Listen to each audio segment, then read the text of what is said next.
The Inner Temple, a Mystic Mandala podcast, talks on meditation, healing, and the journey back to yourself.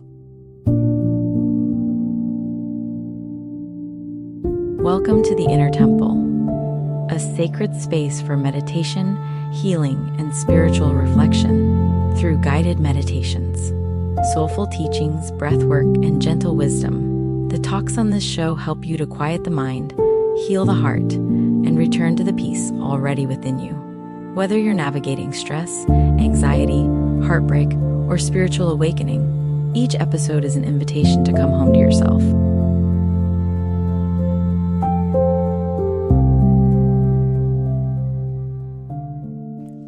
Welcome back, my friends. I want to begin today with a question that sounds simple, but becomes very uncomfortable if you sit with it for more than a few moments. I want to ask, where does an emotion go when you refuse to feel it? Most of us have never seriously considered that question because we've become incredibly skilled at avoidance. We stay busy, we work longer hours than necessary, we scroll endlessly, we watch another episode, eat another snack, start another project, join another group, and somehow convince ourselves that distraction is healing. And I can tell you it isn't. Distraction is often just delaying your feelings. Years ago, when I first began teaching meditation, I assumed people were coming to learn how to quiet their minds. That was my innocent belief. Then I started watching what actually happened when people sat in silence. Someone's shoulders would begin shaking, another person would suddenly feel a knot in their stomach, or someone else would discover that they couldn't take a full deep breath without feeling sadness rise into their chest. Nobody had taught them those reactions. Nobody suggested them. The body simply started speaking the moment the noise stopped. And that's when I began understanding something that ancient meditation traditions have been pointing towards for thousands of years. The body remembers what the mind has forgotten. Or perhaps more accurately, the mind forgets while the body keeps detailed accounts, detailed records. You may not consciously remember every argument, every humiliation, every disappointment and betrayal, every moment you felt unseen or unheard, but your nervous system remembers it. It remembers, it files everything away with remarkable efficiency. Have you ever met someone and immediately felt uneasy despite having no logical reason for it? Your body noticed something before your intellect could organize it into words and thoughts. Have you ever smelled a fragrance and suddenly found yourself standing inside a memory you hadn't visited in maybe 20 years? For a brief moment, you weren't remembering the past. You were reliving it. The body has that power.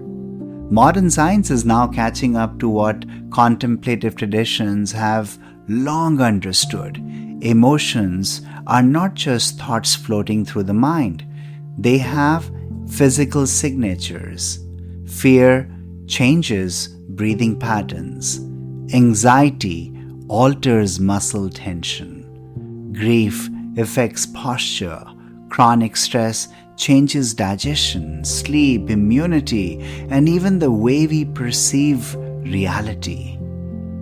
And you know what? The fascinating part is that many people spend decades attempting to resolve physical symptoms while never becoming curious about the emotional roots beneath them. And before anyone misunderstands me, I'm not saying every headache is emotional or every illness is spiritual. I'm not saying that. Life is much more complex than that.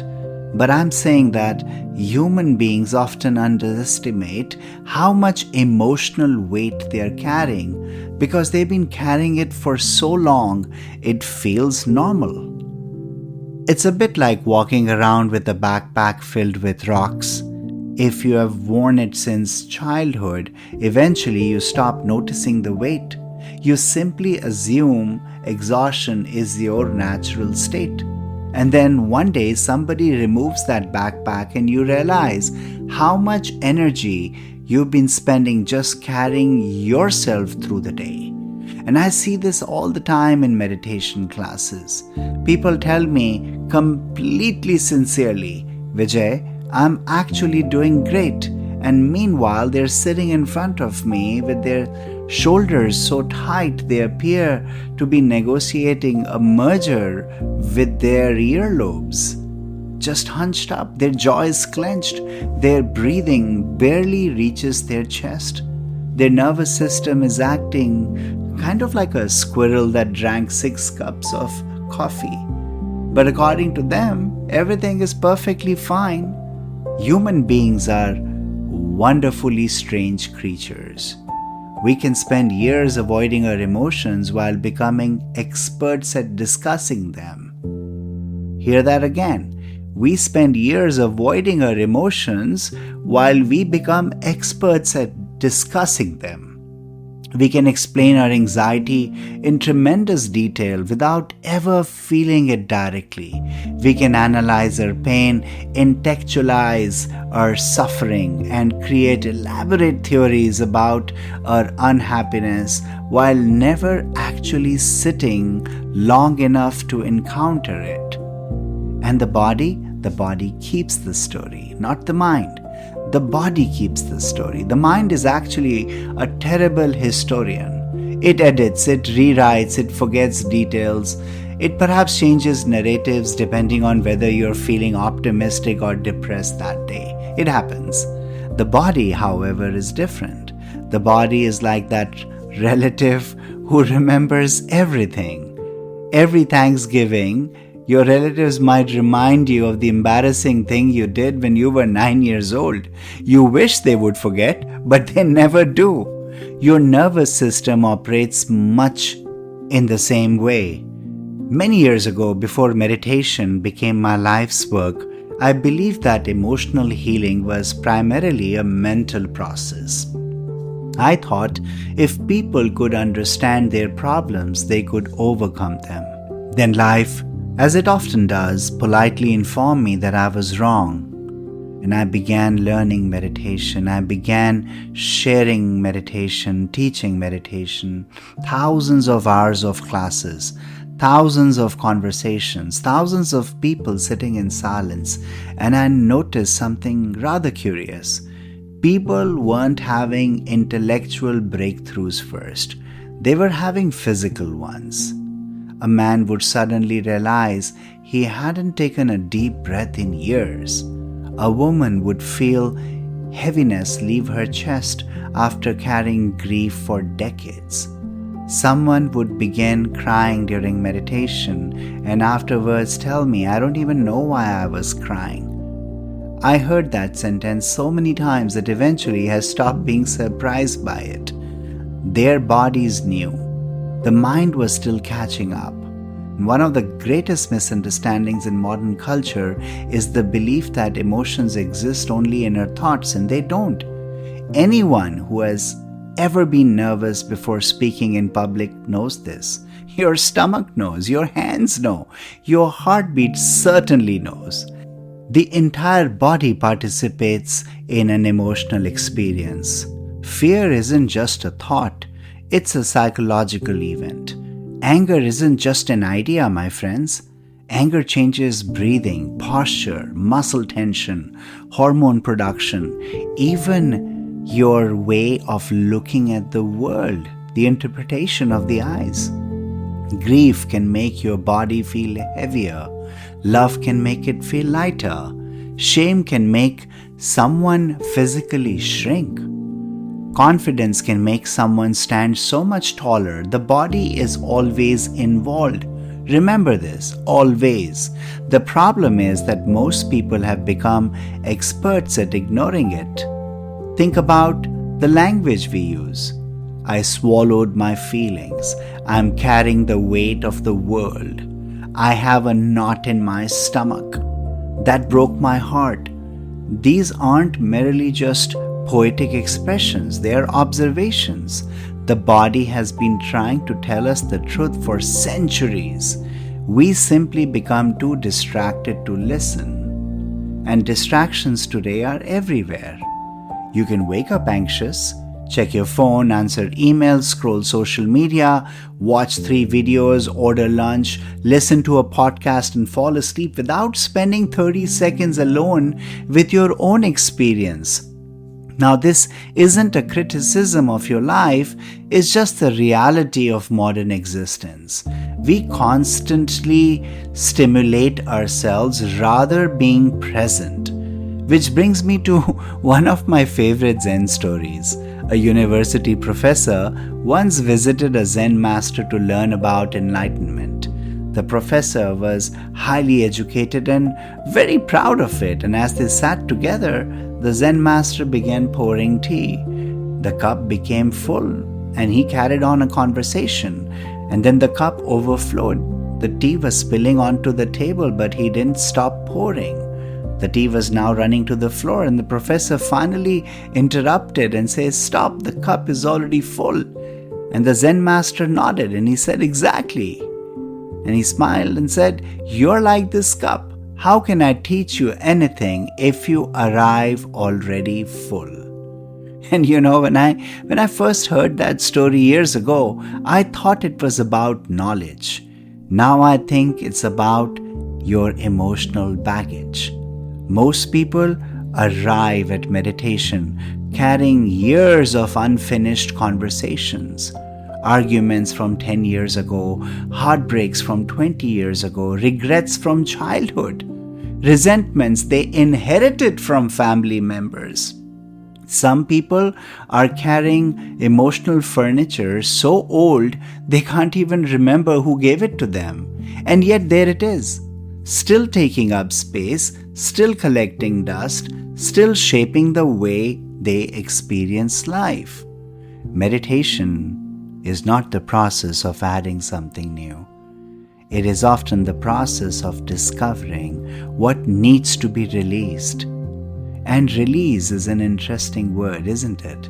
Because many people assume meditation means relaxation. And sometimes it does, sometimes it doesn't. Sometimes meditation feels peaceful. Sometimes it feels like opening a closet you have avoided for years and discovering things you forgot were there. And that doesn't mean meditation isn't working. It may mean it works perfectly. One of the most common experiences people report after beginning a serious meditation practice is becoming more and more aware of emotions they previously ignored. At first, they think something is wrong. Vijay, I feel a more emotional connection with life than before. I'm super emotional. Well, good. That means you're becoming conscious. Imagine driving a car for 20 years with the radio tuned up so loudly that you never hear the engine making strange noises. And then one day you turn the music off, the noises aren't new. You simply became aware of them now. Meditation turns down the noise. And suddenly you hear what's been there all along, the anxiety, the sadness, the loneliness, the fear. And that's why I say meditation is very self-confrontational. Not because meditation has created your problems, because meditation reveals them to you. And awareness is the beginning of healing. There's another Zen story that I love because it describes the human condition with a rather painful accuracy. 2 monks were walking through the countryside when they came upon a river, and a young woman stood there at the edge, unable to cross. And one monk immediately picked her up, carried her across the river, and continued walking. And hours later, the second monk could no longer contain himself. He said, "We are monks. We are not supposed to touch women. How could you carry her?" And the first monk looked at him and laughed, and he said, "I set her down 3 hours ago. Why are you still carrying her?" And every time I tell that story, people laugh and then they get quiet because they recognize themselves. How many people are carrying the things from their past? How many things are you still carrying? How many conversations ended years ago yet continue inside your mind? How many people occupy space in your nervous system without paying a rent? How many disappointments have become a part of your identity? The event may be over. The body, however, is still holding the posture of protection, still bracing, still waiting, still preparing for a danger that no longer exists. That is what unresolved emotional pain often looks like. It becomes a chronic vigilance. The body never receives the message that the storm has passed. Meditation begins delivering that message, not through positive thinking, not through affirmations, not through pretending everything is wonderful. The body isn't fooled by slogans. The body responds to direct experiences. And when you sit quietly and breathe consciously, your nervous system starts receiving information it hasn't received in a very long time. That you are safe, that nothing is chasing you, that no one is attacking you, that nothing is demanding immediate action. And for many people, that experience is rather rare, remarkably rare. And once safety is felt, release becomes possible. It's not forced anymore, it's not manufactured, it's just natural. The same way a clenched fist eventually opens when it no longer needs to defend itself. The same way ice melts when exposed to warmth. Healing often happens that way. Gently and quietly, without drama, one breath at a time. The body has been carrying your story for years. Meditation is not about erasing that story, it's about allowing the body to finally put the book down. And when it does so, something beautiful begins to emerge. Not a new version of you, the original one. The one that existed before fear became a habit, before stress became an identity, before survival became your lifestyle. The one that has been patiently waiting beneath all the noise. And that is the gift of meditation. It's not an escape. It's not transcendence, not becoming someone else, just remembering who you already are. Meditation helps, not because meditation fixes you, not because meditation magically removes your problems. Meditation changes the relationship, and for the first time, you stop running. And when you stop running, something surprising happens. The body, which has been trying to get your attention for years, finally has an opportunity to speak and to be heard.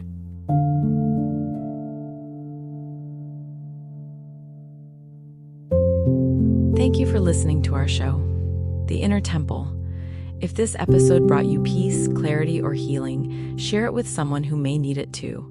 And until next time, breathe deeply, move gently, and remember, the sanctuary you seek is already within you. We are located in Plano, Texas. You can get more information about our meditation studio, festivals, and retreats at mysticmandala.org.